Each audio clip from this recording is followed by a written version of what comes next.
Hello friends, welcome to Gujarat exam in 10. Myself Hiren Ahir. છેલ્લા 2 વર્ષથી હું જીપીએસસી અંદર history, art and culture and polity છે તે ભણાવી રહ્યો છું. અનએકેડમીના પ્લેટફોર્મ મિત્રો આપને વર્તમાનમાં જોવા મળે છે daily live classes, live test, structure course and unlimited access. એક વખત સબસ્ક્રિપ્શન લીધા બાદ જેટલા પણ ટાઈમનો મિત્રો આપણે સબસ્ક્રિપ્શન લીધું એટલા ટાઈમ માટે લેક્ચર આપણે લાઈવ અથવા રેકોર્ડેડ આપણા ટાઈમે જોઈ શકીએ છીએ. લાઈવ ટેસ્ટ એન્ડ ક્વિઝ દ્વારા ખ્યાલ આવે છે કે વર્તમાનમાં જીપીએસસીની એક્ઝામ ની અંદર પેટર્ન કઈ રીતની છે, એક્ઝામમાં સવાલ કઈ રીતના છે તે પૂછાઈ રહ્યા છે. લાઈવ ક્લાસીસની અંદર આપણે જે ડાઉટ છે તે આપણે સોલ્વ કરી શકીએ છીએ. સ્ટ્રક્ચર્ડ કોર્સ છે, એક વેની અંદર એક સિલેબસ પ્રમાણે કોર્સ છે તે ચાલે છે. આગળ વાત કરીએ અનએકેડમીના પ્લેટફોર્મ પર મિત્રો વર્તમાનમાં આપણે 1, 3, 6, 12 એન્ડ 24 મહિનાનું સબસ્ક્રિપ્શન પ્લાન છે તે અવેલેબલ છે. ઓછામાં ઓછું 24 મહિનાનું સબસ્ક્રિપ્શન લેવું 24 મહિનાના 8,400 રૂપિયા છે, પરંતુ એ ભૂલ્યા વગર તમે મારો કોડ એચએટએન યુઝ કરશો તો 8,400 ની જગ્યાએ ફક્ત તમારે 7,560 રૂપિયા ચૂકવવાના રહેશે. ઓકે, સંપૂર્ણ મૈત્રક વંશ વિશે આપણે ઇન્ટેનની અંદર આપણા બધા લેક્ચર છે તે અવેલેબલ છે. આજના લેક્ચરની અંદર આપણે વાત કરીશું ક્વેશ્ચન આન્સર. ઓકે, પેલો ક્વેશ્ચન છે, નીચેનામાંથી કયા રાજા સૂર્યના ઉપાસક હતા? ઓકે, તમને અહીંયાથી 30 સેકન્ડનો ટાઈમ આપવામાં આવશે. 30 સેકન્ડની અંદર તમારા આન્સર છે તે મનમાં ધારી લેવાનો છે કે નીચેનામાંથી કયા રાજા છે તે સૂર્યના ઉપાસક હતા. ધરસેન, ધરભટ્ટ, ગૃહસેન કે ધ્રુવસેન બીજો. ઓકે, જે આપણે ઓલરેડી છે તે વાત કરી ચૂક્યા છીએ. જે આખા જે વંશ આપણે સમજી ચૂક્યા છીએ એનામાંથી આપણે વાત કરેલી છે કે કયો રાજા છે, કારણ કે સંપૂર્ણ મૈત્રક વંશ છે તે કયો ધર્મ ફોલો કરે છે? શૈવ ધર્મ. સંપૂર્ણ મૈત્રક વંશ છે તે શૈવ ધર્મ ફોલો કરે છે, એટલા માટે એનું રાજકીય ચિહ્ન કયું છે? નંદી. ઓકે, પરંતુ બે રાજા એવા હતા કે જે એક રાજા હતા તે વૈષ્ણવ ધર્મ ફોલો કરતા હતા અને એક રાજા છે તે શૈવ ધર્મ સૂર્યના ઉપાસક હતા. ઓકે, એટલે અહીંયા જે છે તેમને એક્ઝામની અંદર પૂછાય આ રીતે કે કયા રાજા છે તે સૂર્યના ઉપાસક હતા, જેને એક બિરુદ ધારણ કરેલું હતું. બિરુદનું નામ હતું પરમ ઉપાસક આદિત્ય. ઓકે, આવું એક બિરુદ હતું તે પણ ધારણ કરેલું હતું. ઓકે, અને જે રાજા હતા, આ બિરુદ એટલા માટે આપવામાં આવ્યું હતું કારણ કે તે આદિત્ય એટલે એનો બીજો અર્થ થાય છે સૂર્ય, કે સૂર્યના ઉપાસક છે એટલા માટે. એ રાજા હતા ધરભટ્ટ. કોણ હતું?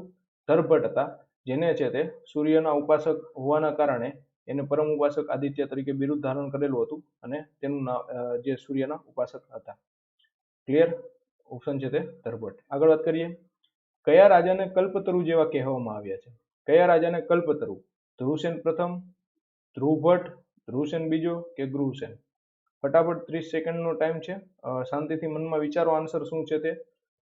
કયા રાજાને કલ્પતરુ? કલ્પતરુ એટલે કે જે આપણે કલ્પવૃક્ષની જે કલ્પના કરેલી છે તે, કલ્પવૃક્ષની જે કલ્પના કરેલી છે તે, કે કલ્પવૃક્ષ એટલે કે જે ઈચ્છેલું ફળ આપે તે. કલ્પવૃક્ષ એટલે ઈચ્છેલું ફળ આપે તે.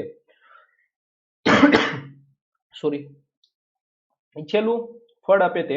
એટલે અહીંયા જે છે તે એક રાજા જે છે, અહીંયા ઓપ્શન 4 માંથી એક રાજા છે, કે આ રાજાને કલ્પવૃક્ષ જેવો કીધો છે કે જે ઈચ્છેલું ફળ આપે છે. ઓકે, જે રાજા મહાન છે, જેના આજે જે રાજા છે એના સૌથી વધુ તામ્રપત્ર મળેલા છે આપણે. સૌથી વધુ તામ્રપત્ર છે તે મળેલા છે આ રાજાના.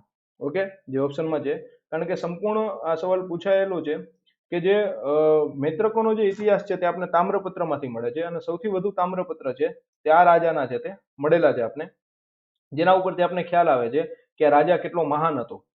જે રાજાના સમયની અંદર જૈન ધર્મની બીજી સંગીની ભરાઈ હતી, જે રાજા છે તેના સમયની અંદર કલ્પસૂત્રનું જે છે તે લખાણ હતું તે કરવામાં આવેલું હતું. ઓકે, તો એ રાજા કોણ છે? તો એ રાજા છે ધ્રુવસેન પ્રથમ. ધ્રુવસેન પ્રથમ છે જે વૈષ્ણવ ધર્મ ફોલો કરતા હતા. જેની પત્નીનું નામ હતું ચંદ્રલેખા. જેની પત્નીનું નામ હતું ચંદ્રલેખા. આ ચંદ્રલેખા છે તે વાકાટક સામ્રાજ્યના રાજકુમારી હતા.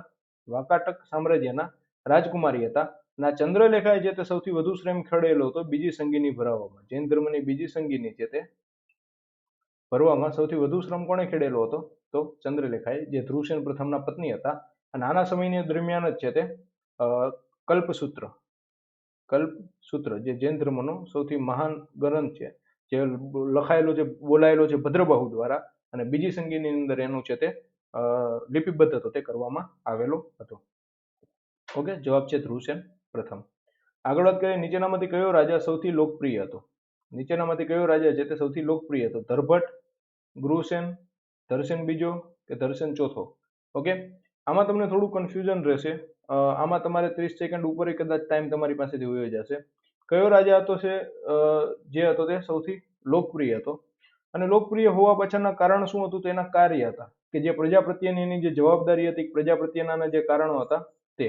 ઓકે, 30 સેકન્ડનો ટાઈમ છે. ફટાફટ છે તમે 30 સેકન્ડની અંદર આન્સર છે તે અહીંયા આપી શકો છો. 30 સેકન્ડમાં ફટાફટ મનની અંદર ધારી લેવાનો જે આન્સર છે તમારા મનમાં, કે નીચેનામાંથી કયો રાજા સૌથી લોકપ્રિય હતો?